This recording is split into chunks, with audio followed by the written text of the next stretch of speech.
Today's interview is with Candice Pilgrim. Candice went from being an electronics wholesaler to now a full-time real estate investor. She started out doing a couple BRRRR properties and invested passively in some multifamily syndications. But this led to her realizing that she really liked multifamily investing and really wanted to be active in it. At this point, she's done 5 deals and looking to grow more and more. And through that, she's realized the power of partnership. She has 3 great partners in her team now. So she talks about partnerships, the dynamic of how that works, and why she thought that was a good fit. So if you're interested in partnering, today's a great interview.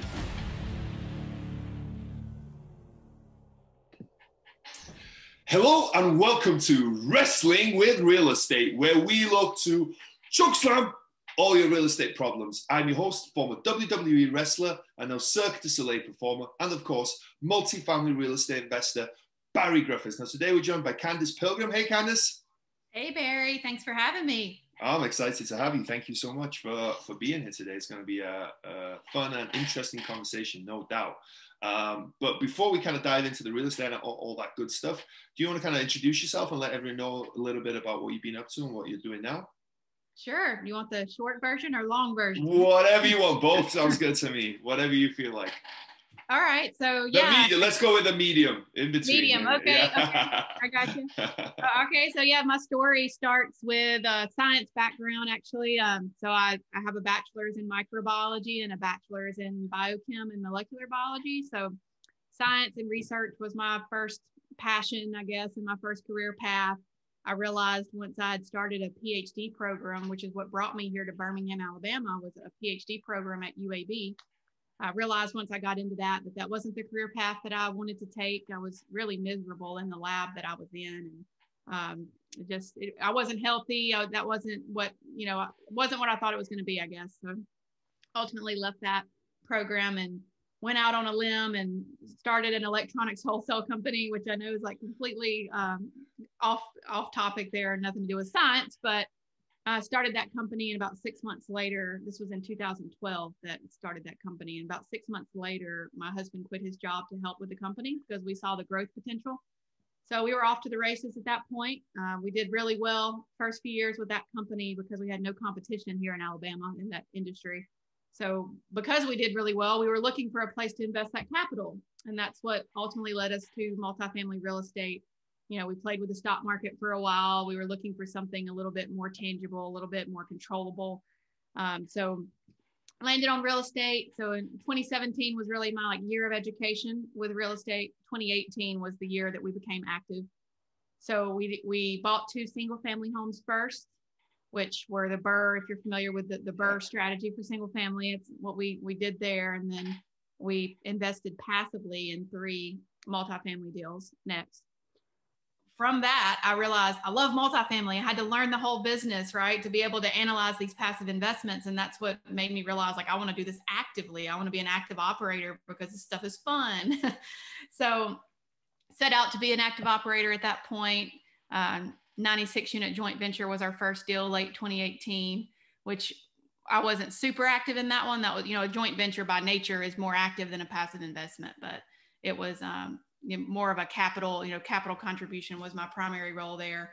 And then from there, we purchased a 40 unit mid 2019. And since then we've done several other smaller joint venture deals, 30 unit, 20 unit, 24 unit, another 40 unit we recently closed. So overall, right now we have 5 assets under asset management, 154 doors. That's kind of where we're at. And then I can tell you more about where we're going and my new team, Astra Equity, if you want the longer version, I guess. Yeah, no, let's absolutely dive into that in a little bit. But I want to go back, and I'm really interested. I know this is a real estate show, but going from one career to a completely different career, how was that? And how did you, because I'm sure a lot of people right now, with everything that's happened with the pandemic, might be having to consider these things, right? That maybe their job is made redundant or the business that they're in is going away, right? And they're having to go into something completely left field, something different. How was that time for you? Was it an easy decision because you realized you didn't want to do that? And then once you did, how did you come up with that business? Because it seems completely opposite, right? Right. I wish I had some amazing, impressive answer to this question. But it was a little bit of just being in the right place at the right time for me, because what happened was I had a friend who had an electronics wholesale company in town in Birmingham at the time. He was a master's student. So we met through the school and, had formed that friendship there. And he ultimately was moving back to LA and then eventually back to China to launch his wholesale company there for the electronics business. So I was helping him on the side, just basically making extra income there while I figured out what my next move was, whether I was going to go back, to be a research associate or something like that related to science. I was kind of looking for jobs within that space while I figured out what I wanted to do. So I was helping him on the side. When he moved back, he offered to basically give me all of his vendor contacts in the industry, as long as I would agree to have him as one of my customers. So like he would basically profit from the chain, but since he was moving back to China, he was going to be a direct, importer exporter from there. And we formed that relationship and that alliance. And because he gave me all my contacts, I got all of his contacts. I got an immediate head start in that business. He taught me everything he knew. So I was in the right place at the wrong, or I knew the right, they always say it's not what you know, it's who you know. I knew the right person to be able to kind of step into his shoes. I didn't buy his business, but I basically, was able to use his business model and his contacts. And then I grew the business from there. Obviously I grew it into much bigger than what he gave me by visiting. We traveled all over the Southeast and visited cell phone stores, made those contacts and formed those relationships that ultimately, allowed the company to grow from there. What was it? Was there any fear with starting your own? You weren't starting your own business, but taking over your own business, because it was going to be your own business, right? Right. Did you have any business acumen at that point, or was it just, like you said, just fly by the seat of your pants and figure it out as you're going? I just kind of had to figure it out, as I went. Obviously, there was some fear, surrounded by the income potential, just because I didn't know, what that would look like. I was obviously not making a ton at the PhD program. We had a yearly stipend that was decent, and my husband had his job. So it wasn't as much fear until my husband decided to quit his job to help, because at that point it was all or nothing. Like if the business failed, then we would have no income. So there was a little bit of fear there, but the company quickly took off, and like I saw the potential to grow it. So the fear didn't last long. Like it was fun, because at that point we got to travel all over the Southeast, and that was the first time that my husband and I both had that working for yourself mentality of just freedom of being able to make our own schedule. So it was fun. Had to learn QuickBooks, had to learn all the, the business side of accounting and, how to grow a business the correct way. But it was fun to learn. I like learning new things. Yeah. So was it that, that working for yourself and maybe bringing on that entrepreneurial spirit out of you that then led you to real estate, to then realizing, hey, okay, we're working every day to make money in this business. We essentially have to come to work, right? Or you have to manage other people. Was it that led you to real estate and to thinking, hey, if we want a passive income, if we want another type of investment that's going to feed our retirement or our lives, we need to think a little differently? Yeah, Barry, that's exactly what happened. I actually had like an aha moment. I remember still like laying in bed one morning and like woke up and just, how thoughts just run through your head as you're laying in bed, getting woke up. And that's one thing that it hit me. It's like, I knew about how much capital we had just in the bank at that point. And I realized if I could just passively invest this amount of capital at X% return a year into some of these passive investments that I was aware of at that time, I was like, I wouldn't have to work. Why am I not doing this? Now, at that point, I thought I would just go the passive route. And once I realized I had the passion for multifamily and wanted to be active, then that's a different story. But yeah, at that point, I realized, why am I not just passively investing this? Because that's one mistake we made with building that wholesale company. You always hear you need to work on your business, not in your business. We were absolutely working in the business way too much. The business revolved around me and the relationship I had built with all of those vendors. It wasn't a business I could easily outsource or easily hire someone to fill my shoes, because the business revolved around me. So yeah, at that point, I just realized I can't do this forever. I want to actually have time to travel the world and, spend time with my son. And My husband, Casey and I both were like, we have to start that transition now, to start passively investing what we've made, and hopefully be financially free at some point and be able to step away from that business. Yeah. So you started with some BRRRR. What made you guys start with a BRRRR then? So you were looking at passive investing, but then did you invest? Which one came first, the BRRRR or the passive investing? Kind of at the same time, I guess. Okay. Right around the same time frame in 2018. Okay. So the BRRRR was a little bit of an accident because my mom knew that we were interested in real estate investing, and the first BRRRR was actually her best friend. Her best friend's mom passed away and left her the house, and the house needed a lot of work. And because my mom knew that I was interested in real estate investing, she didn't know I was, targeting multifamily. She had passed the contact information along, and it ended up being a really good deal. They were willing to let it go for, well under the ARV. So we picked it up and we're like, why not? It's a great deal. We can BRRRR out of it. So we did. We purchased it for $80,000. We put about $30,000 into it, and then we were able to pull out all of our capital. Did not have anything invested, and we currently have that home rented for $1,570 a month. So it's pretty good return there to be able to pull all the capital out and still get a decent rate of return in a good area.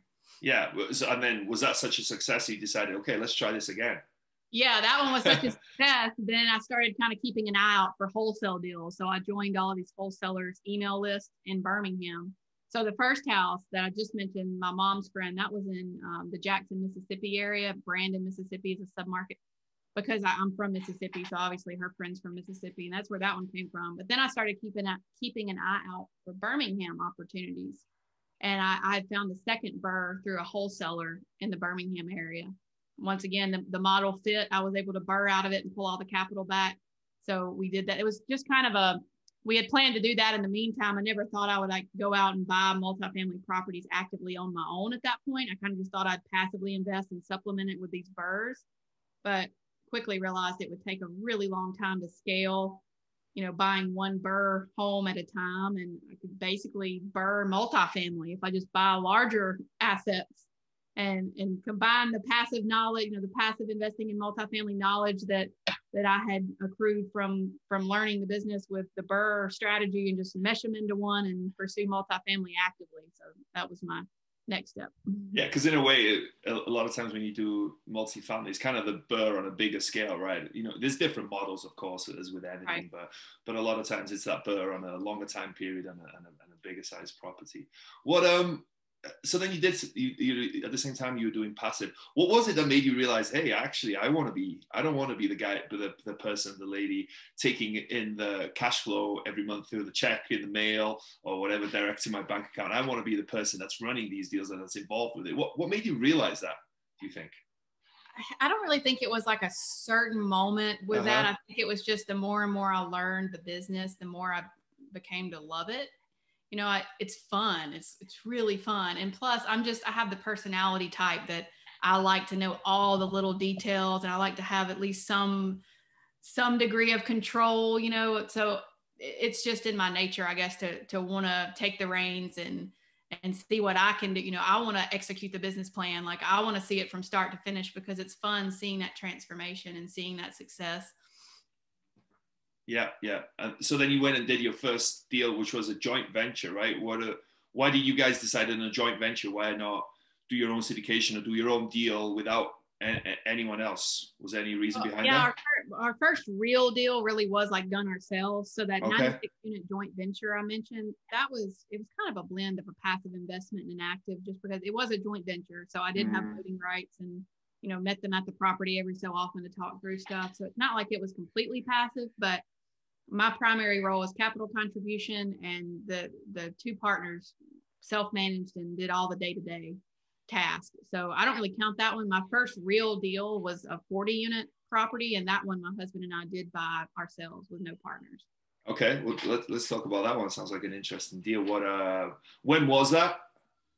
So we actually closed on it in August of 2019. I was first exposed to the deal in February 2019. So it was a pretty long timeline there from the first time I underwrote the deal to when I actually closed on the deal.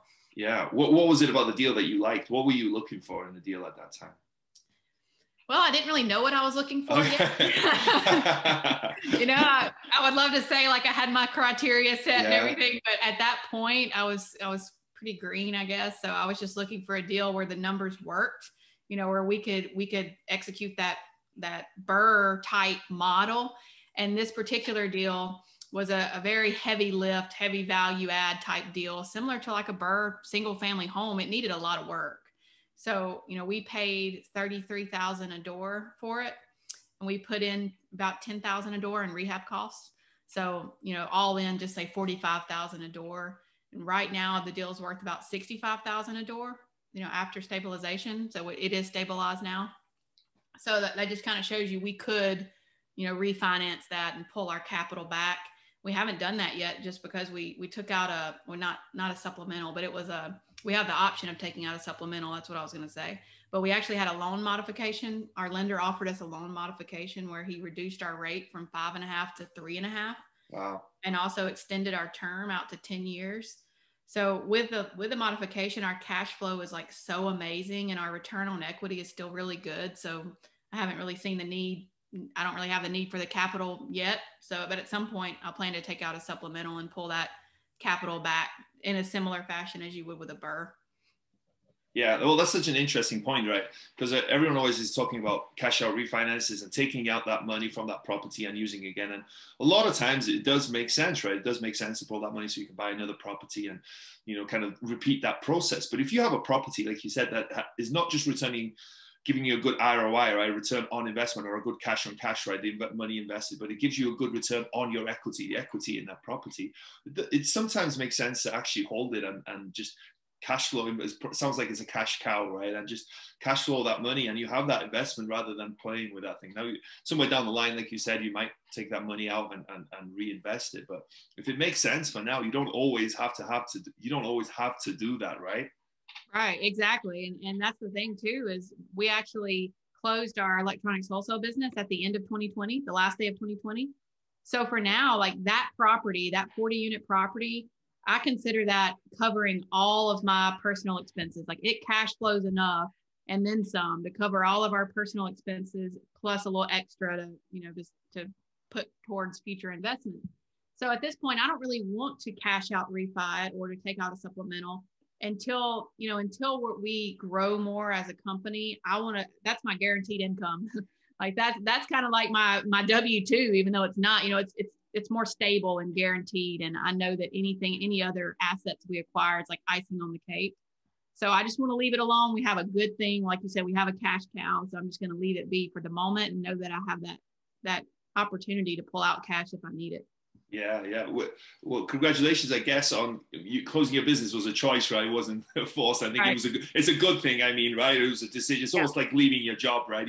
Was that a tough choice to leave that business behind? Because you'd worked and built it up, and there's stability in that, right? And there's, nothing is guaranteed in business, but you did have some stability, I guess, in that. Or was that a scary decision and a scary moment?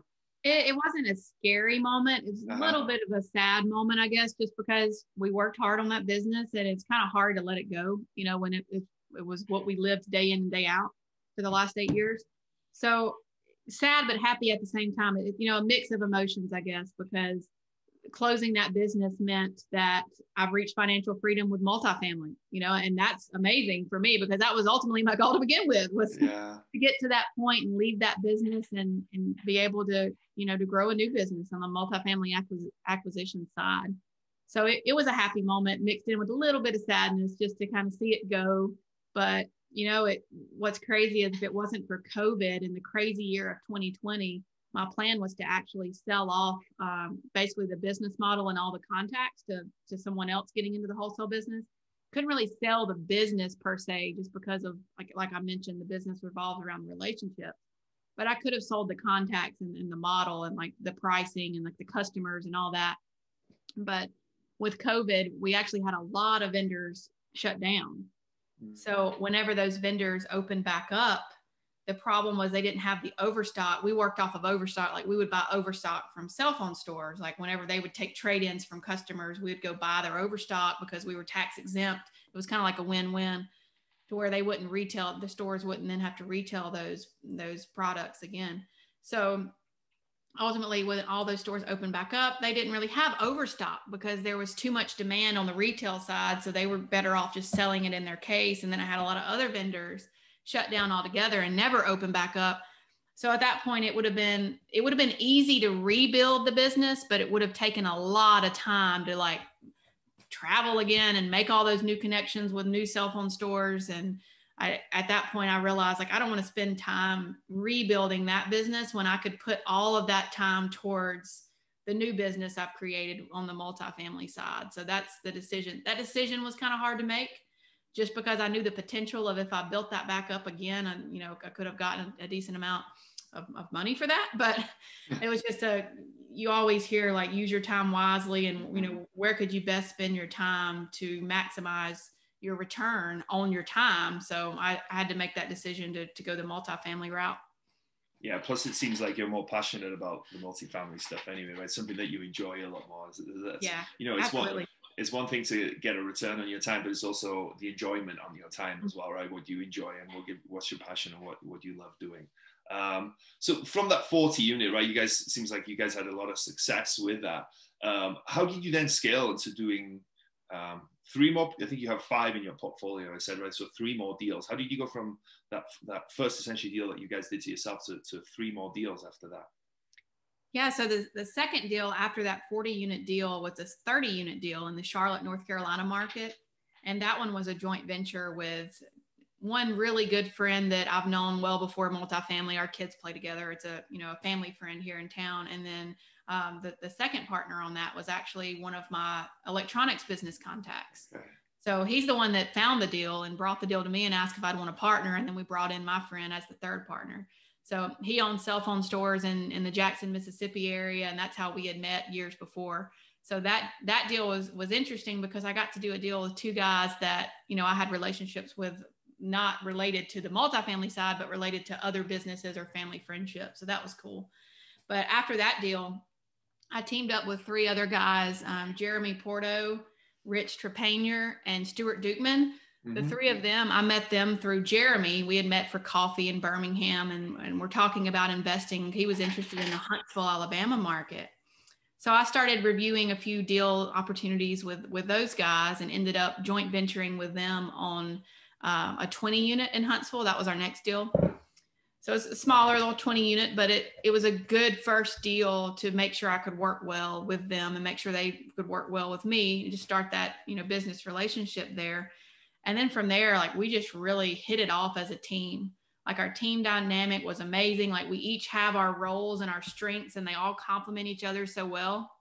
So from there, we closed a 24 unit, which was like a class A, almost A, it was B plus, a 2015 property in the Huntsville MSA. And then the next deal was a 40 unit. So basically my last 3 deals, a 20, a 24, and a 40, were all with that team. So after our third deal together, we decided to make it official and form an entity together. So Astra Equity was born, and I'm the asset manager for Astra Equity. That's my role within the team. Very cool. And then all the deals you did with Astra Equity, were they just joint ventures? Were they syndications? Did you just do them amongst yourselves? How did those work? Yeah, they were just joint venture deals. So the 20 unit was just a straight split joint venture. And then the 24 and 40 unit, they were joint venture deals as well, but we brought on an additional 2 partners. So 2 partners that, you know, they have voting rights and are semi-active, but not as active as Astra Equity. Well, is there a reason that you have been going the joint venture route rather than the syndication route? Is it the size of the deals? Is it you prefer the joint venture? Is there a particular reason for that? We prefer joint ventures if we can make the deal work. So basically what we do when we underwrite a deal, especially for a smaller deal, it makes more logical sense to do a joint venture. If you consider all the legal costs and everything associated with syndication, typically syndications don't make sense until you get up into the, you know, 4 million plus acquisition cost price, area. So what we do though is when we underwrite a deal, we underwrite it for a syndication structure first to make sure the returns work, just to compare apples to apples. But then what we'll do is we look at the total capital needed to close. And then we look at, you know, how much capital are we willing to invest as Astra Equity? Whatever amount that is, we subtract it from the total capital needed to close. and see what amount would we need to raise. Like if it's 500K, well, we all, like each of us at Astra Equity, we have a few larger investors that would want to come in with us as a joint venture, because we know several people that they may not want to passively invest as an LP, but they would love to joint venture because they have a little bit more control and a little bit more active role there. So we try to utilize those relationships first.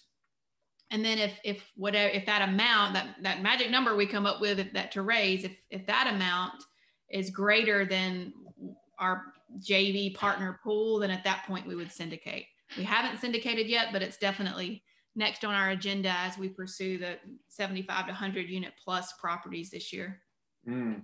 So you said there as well, which is interesting, is that, there's 3 other team members, but all your skill sets complement each other pretty well. And you said you're the asset management, you handle the asset management side of things, right? What did the other 3 do? Just so people might get an idea of what goes into putting a team together and what are the pieces of that puzzle that are important. Yeah, absolutely. So Jeremy Porto, he's our acquisitions member. So basically his role is everything from start to finish with acquisitions, be it, deal sourcing, broker relations, direct marketing. And then once a deal is under contract, he handles all the closing coordination with legal and title and third-party reports. There's a lot that goes on behind the scenes there that some people don't realize that Jeremy handles. And then Stuart Dukeman is our investor relations partner. So he also handles all the marketing, set up website and logo. He helps with all the marketing, the marketing. And then also for the investor portal, he manages that. So he makes sure all the investor communication is recorded to make sure we're SEC compliant. And then he sets up calls with potential new investors to introduce them to Astra Equity. And then once a deal closes, of course, he would be the point of contact for any questions or a monthly newsletter, financials, putting together the package for investors and all that. So that's his role. And then Rich Trepanyer, he's our construction manager. So he owns Gage Multifamily Services in Austin, Texas. So that's all he does day in and day out is multifamily renovation projects. So he is the GC firm that handles those large reposition projects there in Austin. So he brings a lot of knowledge when it comes to just estimating rehab cost, preparing scopes of work for contractors, dealing with contractors, like he is the point of contact for the contractors. And then, once we close the property, other than just communicating with contractors, he also keeps up with like our budget versus actuals for construction and, keeps up with all like the CapEx tracker, as we call it, like to make sure we track what exactly was done to each unit, because ultimately that's important for whenever you go to sell it. You want to be able to tell the next buyer how much CapEx and where it's gone exactly. Yeah, what a great team, and what having that construction component as well. If someone has a construction business, right? That's phenomenal for you guys, right? Because you're going to get, because finding construction workers, people to do the construction, right? Contractors can be a serious headache, and finding someone that does a good job for a reasonable price is even harder. So that's really cool. Are you guys doing heavy? Is your business model to do heavier lifts? No, not anymore. Okay. So yeah, when I first started out, I was personally pursuing heavier lifts just because I liked that BRRRR model of being able to pull all the capital back. But especially since COVID hit and all the economic uncertainty, we're definitely targeting more stabilized type assets with a value add component still. So we would like it to cash flow day one, just because of the environment we're in. We don't want to take on too much risk right now until we see, how everything shakes out. So we're pursuing more stabilized deals, light value add to moderate value add. It would have to be a pretty phenomenal deal for us to take over something like 50% occupied that needed, 12,000 a unit in rehab costs. Not saying we wouldn't do it. I mean, we still look at those deals, but at this point, we're trying to minimize risk as much as possible. Yeah. So what's next for you guys, for you personally and for you as a team? What's next is larger deals. So after doing 3, we've closed these 3 smaller deals as a team, and we've quickly realized that we would do it again, first of all, because it helped us all know how great we work together. But at the same time, it's a lot of work closing a multifamily property, and just getting everything turned over into new ownership and smoothly running with property management. So, we realize, like everyone else, the amount of time it takes to close a 20 unit deal or a 40 unit deal is really no different than the amount of time it takes to close a 200 unit deal. Now, obviously the capital to close is the main difference there, but the actual time to go through the closing process and get all of that onboarded with new management is not really any different. So at this point, we just want to scale. We have the relationships in place. So capital is not really an issue.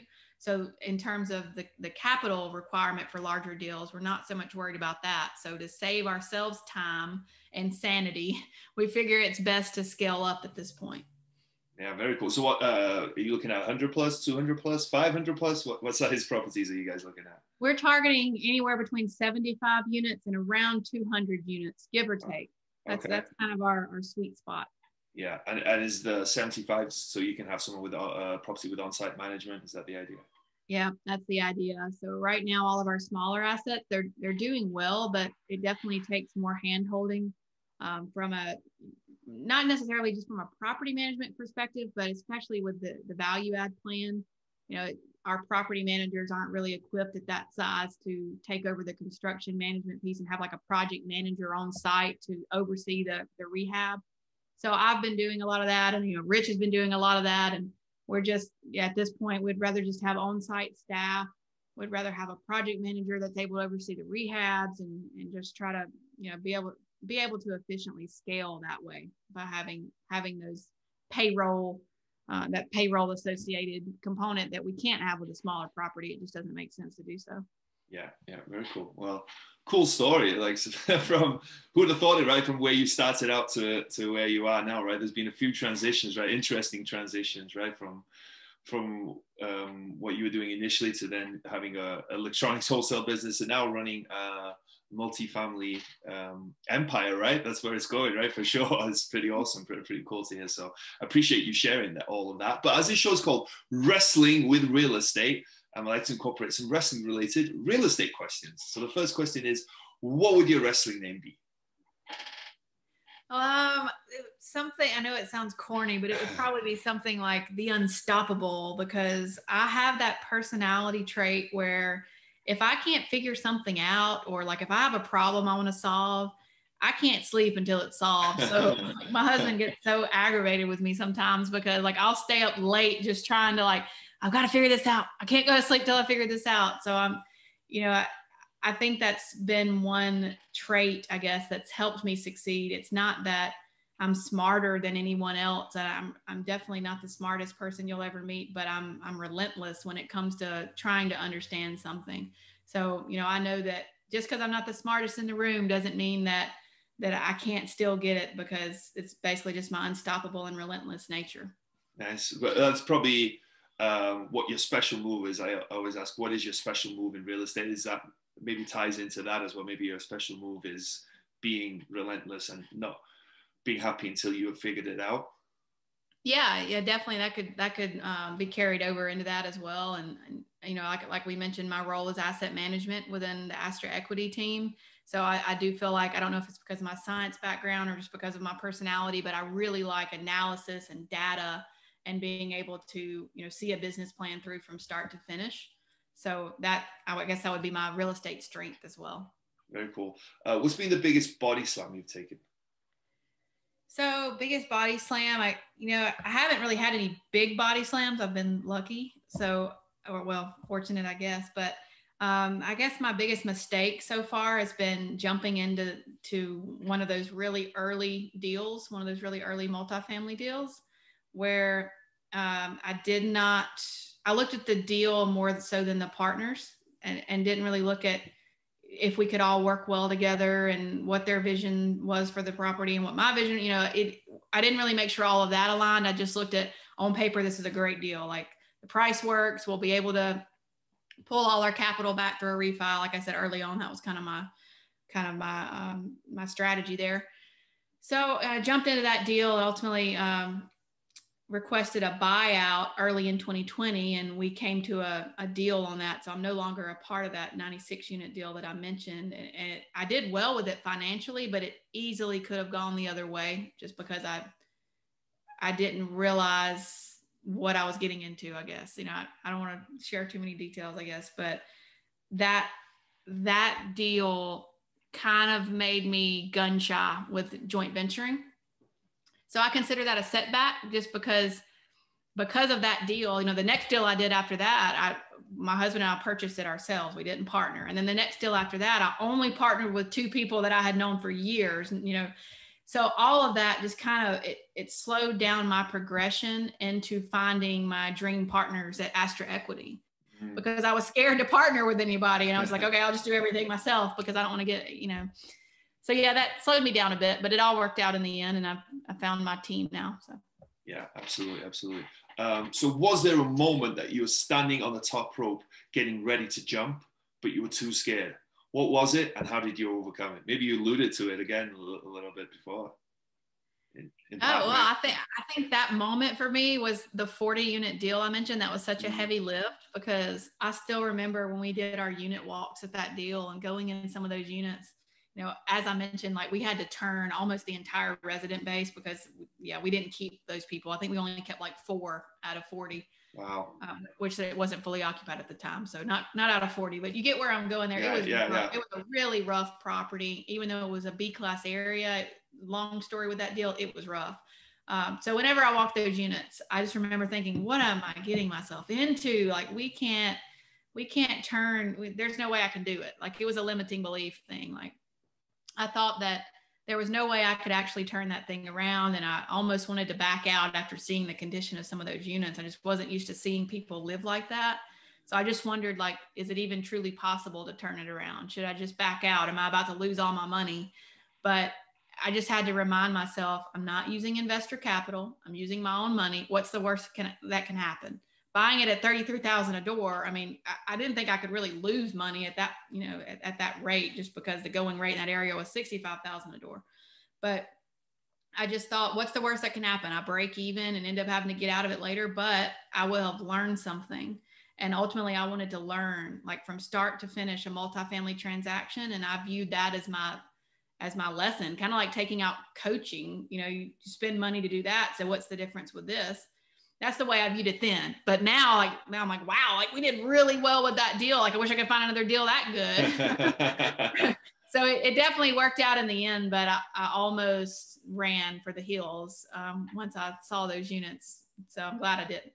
Yeah. I'm glad you didn't either. Well, Candice, thank you so much for making the time to be on the show today. It's been really fun chatting to you and hearing your story. But for anyone who wants to reach out and get in touch with you, or they want to find out more about you, how can they do so? You can email me at Candace, CANDACE, at Astra, ASTRAEQ.com for Astra Equity. So AstraEQ.com. Or you can visit our website at AstraEQ.com as well. And you can also find me on Facebook, Candice Pilgrim. Cool. Well, thank you so much for making the time, and have a great rest of your day. All right. Thank you, Barry. I enjoyed being on your show. Thank you.